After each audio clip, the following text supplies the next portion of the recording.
You're listening to the Small and Supercharged podcast with Ria Freeman, episode 194. Hi, and welcome to this episode of the Small and Supercharged podcast. And it's a solo with me. And today we're going to talk about 7 ways to tweak your content to make it appear native on all the platforms that you post to. That is not the catchiest title, is it? I went through a few different things and this is what I came up with. You should have seen the first versions. But it's basically just easy ways that you can make the content you post on every platform look native, and by which I mean looks like it sits there, because I think what can happen, particularly when we cross post, by which I mean we post on one platform and it automatically posts to another platform, is that it doesn't look right. It doesn't look native. In some ways, it doesn't even function as it should do, which I'll bore you with in a minute. And then we wonder why we haven't got the engagement there. And it's quite simple, really. It doesn't belong there. And I know when I'm scrolling through, if I see something that doesn't look there like it should be there, for the reasons we're going to go into today, I'll just scroll on by because I've got no confidence that anything that's sort of written is going to work. Links, tags, it's tagged people, all these things, are they even going to work? Because in many cases, they shouldn't be there. So we're going to look at 7 ways that you can tweak your content. Maybe I'll just call it that. 7 ways to tweak your content. Don't you worry about that. That's my problem. So that's what we're going to talk about today. If you do listen, please do screenshot, please share to stories, please tag me and let me know if you do this. Do you make these tweaks and adjustments to your content, or do you cross post? Now, I'm not going to give you a hard time if you cross post, if it's a case of you cross posting or doing nothing.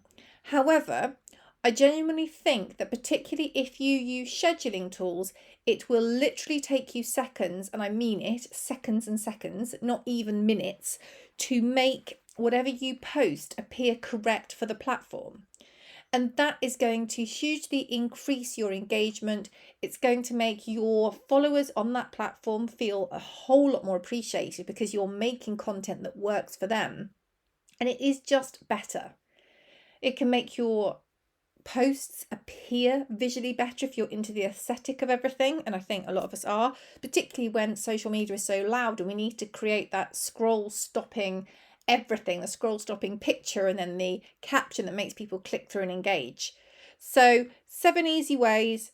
They're all easy. This is just going to be a short one today with 7 actionable steps that you can take on. Well, I should say, whenever I say it's a short one, it's always longer, isn't it? But still, let's start at the top. So the first one is tags. Tags are a great way of telling people that you're talking about them in social media.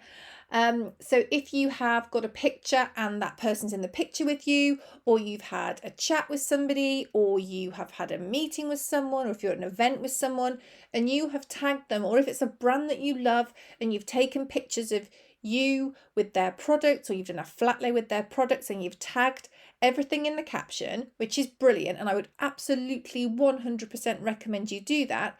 And if we're thinking of starting on Instagram, as with quite a lot of this stuff we are, just because then we can kind of visualize how that works, I would also, wherever you can, tag the image as well as the caption. So that works on Instagram, for example. It just makes it easy for people to find. So tag, and tag again. But what you might find is that on Instagram, someone's handle, their @ is different to other platforms. So for me, I'm at Ria Freeman PR on Instagram and the same on Facebook. But on Twitter, I'm at Ria Freeman. So if you were to cross post between Instagram and Twitter, or you were just to copy and paste, it wouldn't work. I don't think at Ria Freeman PR exists on Twitter, she says, hoping she doesn't. So it wouldn't work. And then people would click on that and they would go nowhere. And the same works on different platforms. And even if the tag is the same, even if their handle is the same, depending on how it moves across, it might not come up as a kind of hyperlinked, for want of a better expression, tag, a functional tag. It might just have the @ symbol and then that person's name, which looked really weird on the wrong platform. On Instagram, it's completely expected.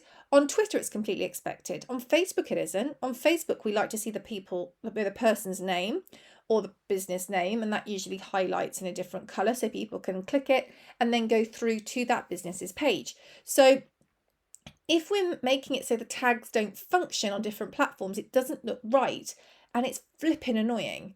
What I would do in this case with Instagram, if I was going Instagram to Facebook, and if I was using scheduling software that didn't kind of allow or enable active tagging, I would not put any tags in, and then I would go back to it later and then put the tags in.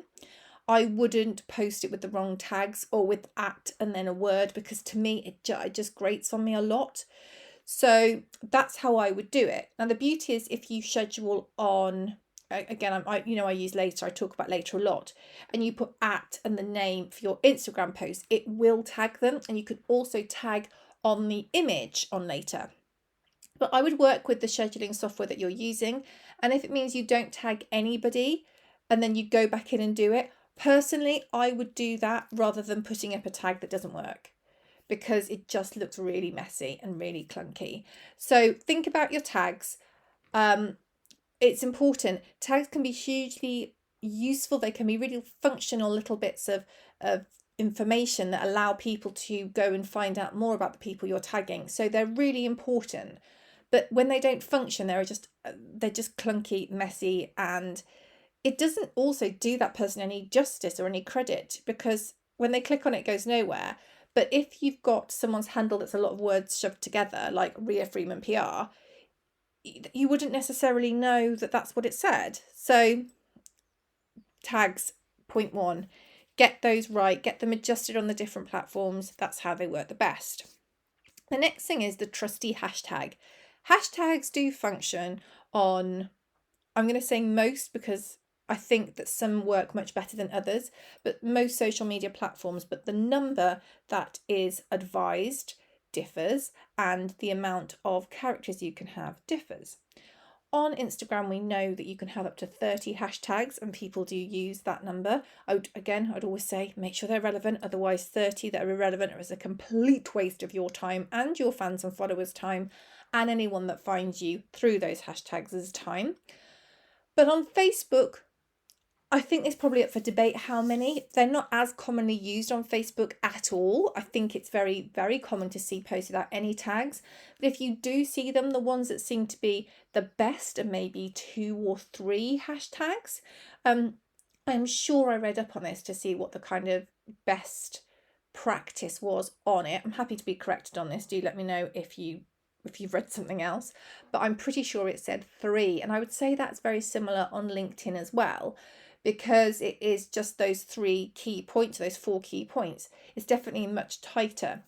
On Twitter, too many hashtags looks really spammy, and you've got the character limit as well on there of 280 characters. So you can't have that many hashtags, and it just looks really spammy if your entire caption is full of hashtags. And on TikTok, if you're using hashtags, and again, that's a good shout, the character limit is even tighter there. So you can't use that many. And if you did just pack your very short caption full of hashtags, it would look awful. So you need to make sure that when you are posting on different platforms, you think about your hashtag strategy and what works on the platform. It would be horrible to try and ram 30 hashtags on Twitter, on a Twitter post. You could do it, but it would be your entire caption. Or you could have it, linking through to more. Don't do that. Make it work on the platform. So think about that when you are posting between platforms. And this is another reason why copying and pasting a caption and then just going through it, taking out the hashtags, doing that sort of thing can be hugely beneficial, because it just works in the right place. So hashtags would be the second point that can help a piece of content you post on any platform appear more native. The next point is links. Now on Instagram, links that you put into your caption that are not connected to a product do not work. So if I put up a post and then put https://riafreemanpr.co.uk/ whatever, it would not work. It would just look like https, etc., etc., which no one can click on, no one's copying and pasting, looks weird, doesn't fit there, waste of everybody's time. Don't do that. Hop over to Facebook, links work perfectly well in the captions. And in that case, if I was linking for that specific purpose, I would put the link in there. Twitter, links work as well. But if you put a link in on Instagram, it isn't. And then if you say something like link in the bio, because on Instagram that is generally where you send people to that one link in the bio if you want people to tap into your links page or go to your one link that you've put there. Hop over to somewhere else and that doesn't work. There might be a bio or there might be an about us section. Not all the time. It might be one or the other. So if you say link in the bio and that's not really the kind of terminology that's used on that platform, instantly to me, I'm thinking it's not for me. It's not for here. It's for somewhere else. And it's worth keeping that in mind. So going through, looking at whether you've used links or whether you've used sort of signals for people to push them into different places and making sure they are relevant for that platform is really, really important. The next point I'm going to talk about is the good old line break, which is a little dash. Now, you don't have to use these on Instagram. I do because for me, it's just a much more reliable way of making sure I'm spacing out a caption. If you do a hard return, so it's called, it should put the spaces in there. It should split out those paragraphs for you without you having to put the line breaks in. I always get a little bit nervous. It's just going to come out as some big clump of text. So I always use the line breaks. And by that, I mean, I write a sentence or my paragraph, I do a return, I do a dash, I do another return. So I've got that space between, but I do use the line breaks. And then at the end of my caption, I tend to use 5. I'll probably use 4 or 6 in some places, but 5 line breaks before I start the hashtags, just to spread it out to make it aesthetically more pleasing, make it much easier to read. I do that. But on Facebook, you don't need to be doing line breaks. Like that would be really weird to have these lines. And on Twitter, you don't need the line breaks. It would be really strange. Same with TikTok, same with LinkedIn, same with all the other places. You don't need the line breaks there and they don't work there. So another way to make your content work on the platforms is to make sure that if you're going from Instagram to other platforms, you copy and you paste and then you strip out all those line breaks because you don't need them and it just looks weird in other places. It's kind of funny really that some places it looks completely at home and it would almost be strange not to have them, and other places it's just weird, and we're definitely in that realm here. The next thing we're looking at is tone. The way that you speak to people in the different places. Now, the next thing to think about is your tone. And this isn't necessarily because you speak in different ways on different platforms, but you have got different audiences on different platforms. And that's sometimes where the different tone or the different terminology comes in. So if we think about LinkedIn is generally a professional business to business platform. People find jobs on there, people find contracts on there, people find freelance work on there. It's like a living CV, I think it is anyway. You tend to talk about your work achievements or your business achievements or your business awards on there. You wouldn't necessarily be chatting about the weather or about your horse or about your dog. Some people do, and they do it really well, and it is usually tied into the business aspect of it. Like, they've had a hard week and therefore it's really important that they have this time or something like that. But it would be a bit strange to do that, to chat about it randomly. So I'll take me as an example. I would put on a post about Marilyn for Instagram because obviously she's a big part of my world and she's awesome, and people know her and love her. I do stories of her looking grubby and muddy. I wouldn't because I just don't like grubby, muddy horses. But I would do that and weave it in, and I'd chat to her in the field shelter because that works for my audience there. Because in addition to it being a platform for me as a business, I've also got some really lovely connections over there, some really lovely friendships and people that I know and would happily meet up with socially, who are far more interested in Marilyn than me, quite rightly. But on LinkedIn it would be really weird because I'm promoting myself as a business coach or a lecturer or a social media consultant or something else, and it would be really weird to have those mixed together. So maybe tone isn't the right word, maybe not. but the way that you speak, how you address people. It might be that on LinkedIn, you would never consider using an emoji, and you certainly wouldn't sign stuff off with a kiss. But on Facebook, on Instagram, on Twitter, that might be exactly how you finish a caption, and also how you comment too. So just check yourself when it comes to the tone. It does make a difference on how you speak to people. It doesn't mean you're not being authentic on any platform, but it's just how you present yourself in a business way versus a more casual way. And it's just worth thinking about that, because there is generally, for most people, a subtle shift in that. The next point is other watermarks. This is particularly relevant for things like Reels or TikToks.